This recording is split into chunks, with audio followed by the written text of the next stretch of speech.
Cozumel. The small, charming island of Cozumel has a huge reputation as one of the world's best diving sites. Otherwise known as Cozumilpeten, or Island of Swallows, it's Mexico's most famous island. Thanks to a Jacques Cousteau documentary in 1961 on Cozumel's world-class reefs, it has been a favorite international diving destination ever since. It's literally swimming with dive sites. 100 have been identified within about 3 miles of the island, and at least a dozen of them are shallow enough for snorkeling.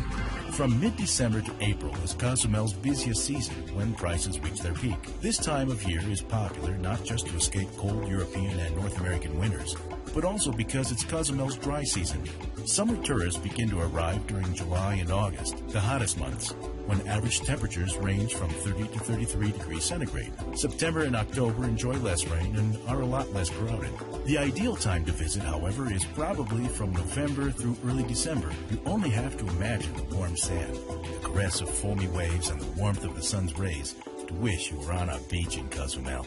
A fantastic and dazzling chain of coral reefs teeming with life extends across the southern coast of the island. Each one of its 25 sections hold the most important and significant marine fauna and flora of this area of the Caribbean. Playa San Francisco. A 9-mile jaunt from San Miguel on Cozumel's west coast, Playa San Francisco is one nice sandy spread. With white sand stretching out for more than 2 miles, it's a popular spot where locals and day trippers from the cruise ships go to snorkel, relax, and play beach games like volleyball. It's a great spot to picnic. If diving gets your heart pumping, you'll find plenty to keep you occupied here. A more isolated option is Playa Palancar, just a few miles south. The absence of jet skis make this a beautiful place for a swim. Punta Selarain. The southern tip of Isla Cozumel has a postcard-perfect historic lighthouse, which is accessible only by a dirt path about 2.5 miles from the highway. From the top of the lighthouse, which was built in the early 1900s, you get a special panoramic view of the island. Also making the trip to Punta Selarain worth a visit is the on-site Navigational Museum. If you want to turn this trip into a full afternoon, stop off at some of the isolated beaches on the way. They're just a jump over the sand dunes. San Miguel de Cozumel.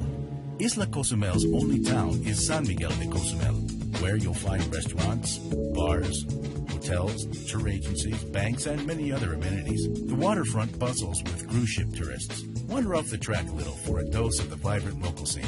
Before leaving, check out the Museo de la Isla de Cozumel for the lowdown on the island's fauna and flora, especially the coral reefs and its ancient Mayan heritage. The East Coast. For beautiful seascapes, head over to the eastern shoreline.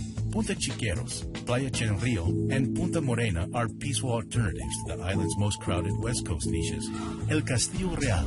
Along the same road that leads to Punta Molas are the large Mayan ruins known as El Castillo Real, or the Royal Castle.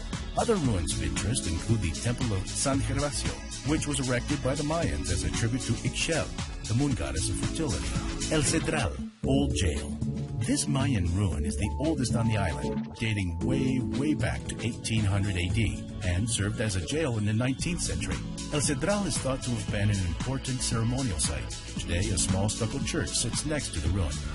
Museo de la Isla de Cozumel. Check out this fine museum.